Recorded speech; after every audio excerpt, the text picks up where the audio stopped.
금호타이어 2024년 상반기 실적을 스룹풋 회계로 분석한 내용을 소개하도록 하겠습니다. 매출은 13.3% 증가했고 영업이익은 103.9%가 증가했습니다. 가공비 배부 재고자산 회전율은 10회전으로 산출이 되고 PBR은 1.59 상태입니다. 분석 결과 재고자산 변동범위 기준이 약점이다 라는 표현을 해볼 수 있겠습니다. 금호타이어에 대한 뉴스로 2024년 단체교섭 잠정 합의했다라는 뉴스를 서인주 기자가 헤럴드 경제에서 보도를 했습니다. 2일 속개된 16차 본교섭에서 잠정 합의안을 도출했다. 잠정 합의인데 뭐냐? 그러면은 임금 인상 기본급 3%, 경력금 500만원 주라. 한국공장 미래성장 및 고용안정 등을 구성됐다. 이렇게 얘기를 하고 있는데 회사는 8월 28일 날 국내 사업장 생산 중단 공시를 했어요. 노동조합이 부분 파업을 했다. 이런 얘기인데 요게 어디에 있는 건지는 모르겠습니다. 광주 공장인지 광주 정도 수준의 그 도시 같기도 하죠. 이렇게 잘 모르겠습니다. 그 사진에 그 설명을 제가 못 가져왔네요. 어쨌든 공장이 저 뒤에까지겠죠. 뒤에까지 꽤 큽니다. 원가회계 손익으로서 매출이 1조 7,285억 원을 달성해서 전년 동기 대비 13.3%가 증가했고 가공비 배부 재고자산은 그런데 반대로 더 줄였어요. 요거 슬퍼 관점에서는 매우 잘한 겁니다. 매출 원가가 5.4%밖에 증가를 안 해서 매출 총이익이 49.2%나 크게 증가했고 판매관리비가 11.3% 증가했는데 그 결과 영업이익은 2,183억 원으로 113.2%가 증가했습니다. 영업이익률 5.9% 상승했고 원가 생산성도 0.07포인트가 상승했습니다. 스룹풋 회계로 분석한 결과는 매출에 비례하는 매출 재료비는 8,945억 원으로 3.4%밖에 증가 안 했습니다. 9.9% 마이너스 갭이 있기 때문에 여기에서 우리는 원재료 가격이 하락했다. 또는 원재료 가격이 만약에 상승했다 그러면은 판매 가격이 더 높게 올랐다. 이렇게도 얘기해 볼 수 있겠습니다. 스룹풋율이 5% 증가했고요. 운영경비가 11.1% 증가했습니다. 스룹풋율보다도 더 비용이 많이 나감에도 불구하고 TOE 생산성은 1.36으로서 0.16포인트가 상승했고 영업이익은 2,207억 원으로 원가회계 영업이익보다 25억 원대가 더 많습니다. 이것은 가공비 배부 재고자산이 증가했기 때문입니다. 아니 감소했기 때문입니다. 상품, 제품, 반제품, 가공비 배부 재고자산이 77억 원 감소했습니다. 그리고 제공품이 없는데 제공품이 없다는 것은 생산 공정이 매우 짧다는 의미일 것입니다. 아마 타이어 찍어내는 기계에 원재료를 넣으면은 바로 한 짝씩 생산되는 거 아니겠느냐. 이렇게 이제 생각이 들어가요. 비용의 성격적 내용을 분석을 해보면은 A 재고자산의 변동이 플러스 153억 원이면은 이건 재고가 감소했다는 뜻이고요. 원재료와 상품 매입액으로 되어 있으면은 이 재고자산의 변동법인은 전체 재고자산이 되겠습니다. 이게 6.3% 증가했어요.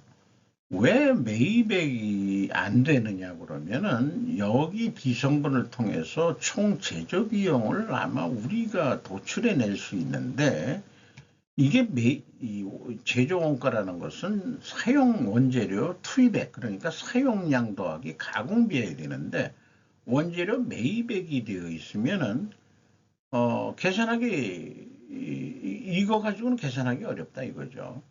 그러니까 원재료의 증감액까지 반영을 해서 원재료 사용량을 결론은 빼야 되는데 이 표식대로만 한다 그러면은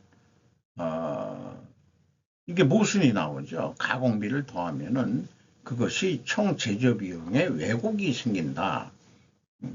근데 그거를 아주 친절한 금자씨처럼 원재료의 원재료 매입액에서 증감액을 더해버리면은 그게 이제 사용액이 되겠는데 거기까지 친절하게 분석할 사람이 왜 그렇게 할 필요가 뭐 있겠냐 이런 얘기죠. 왜 표준적인 방법이 있는데 어, 그 회사가 무슨 투명하다는 것을 일부러 증명해 줄 마음이 없기 전에는 뭐 그렇게까지 계산할 필요가 그 재고자산 명세까지 가져와야 되니까 그런 골치 아픈 그런 게 생기게 되겠죠. 어쨌든 이 운영 경비에서 판매 관리비를 뺀 게 공장 가공비가 되겠는데 이게 32%, 1.3% 상승했고요. 재료 비율은 상대적으로 1.3% 하락했습니다. 여기서도 우리는 원재료 가격이 하락했다라고 2차 추론을 해볼 수 있겠습니다. 재고자산의 증감액이 있고 그 다음에 비성분에서 제시한 게 있기 때문에 이걸 비교해 보면은 75억 원 차이가 있는데 그것이 회사는 전체 재고자산을 가지고 있으니까 BWCI의 증감액 요거가 가감을 하면은 일치는 한다. 그래서 회사의 재고자산은 변동범위 기준은 전체적이긴 하지만은 일치는 한다는 건 보여줄 수 있겠습니다.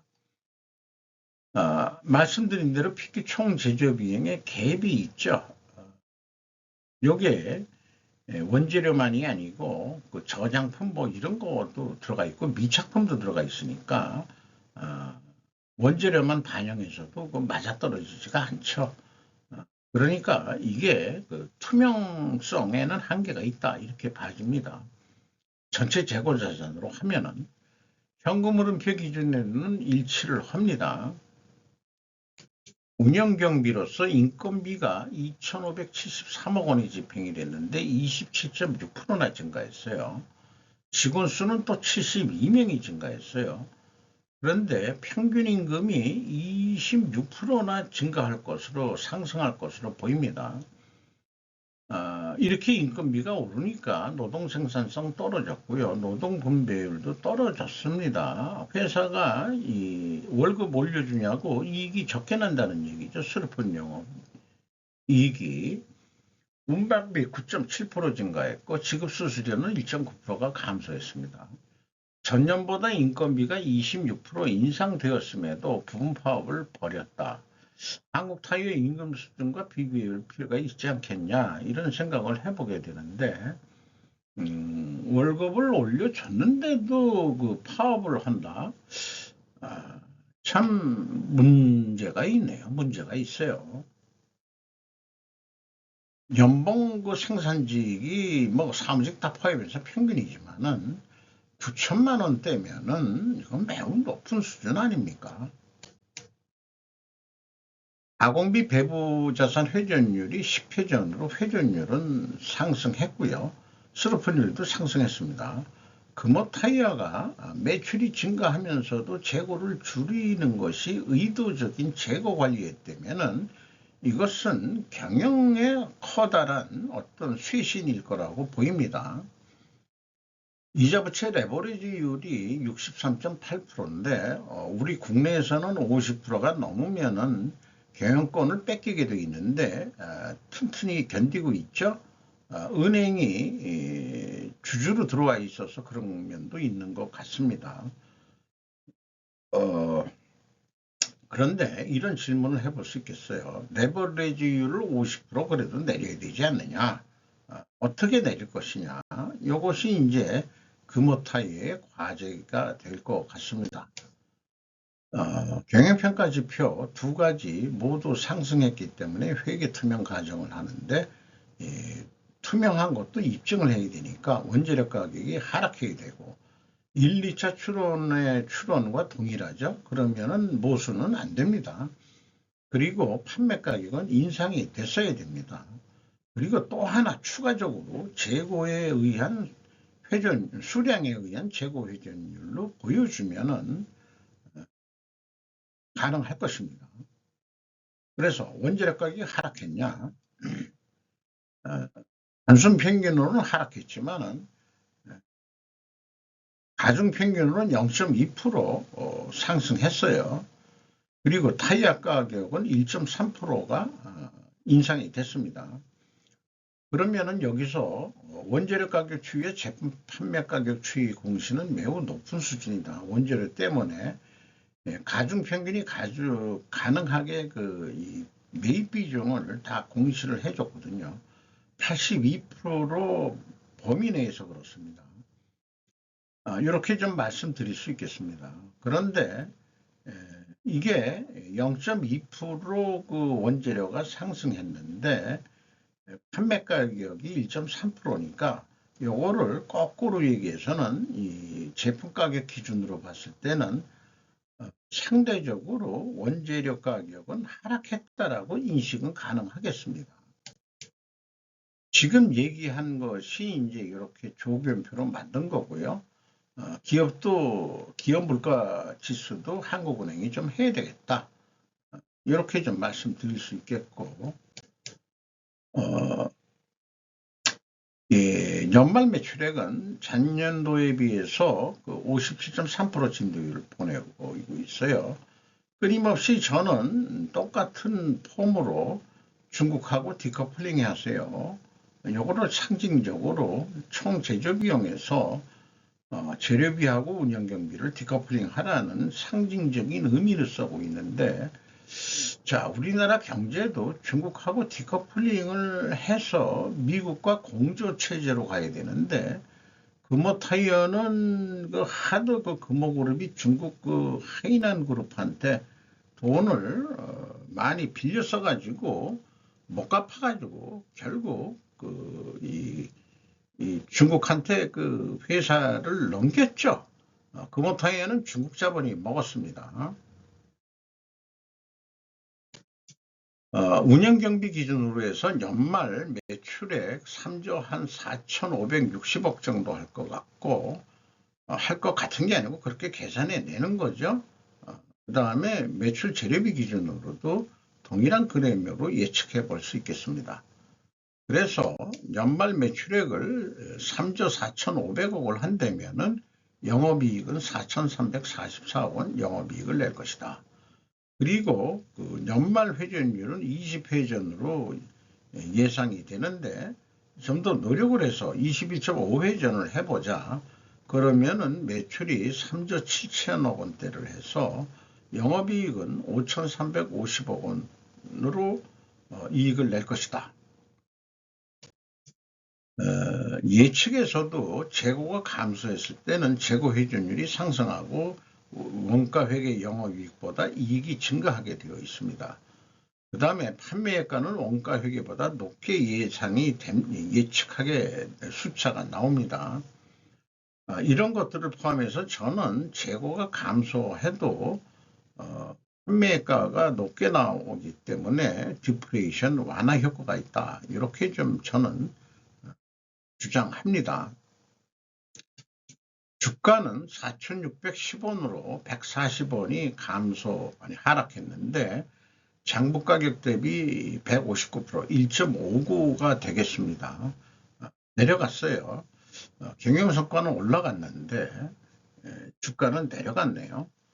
싱웨이 코리아가 45% 지분, 우리은행이 7.78%, 한국산업은행이 7.43% 지분을 가지고 있고 외국인은 8.78%, 싱웨이 코리아가 외국인인데 이게 최대 주주인 경우에는 요 외국인은 주식을 시장에서 팔고 사고 하는 그런 비율이 되겠습니다.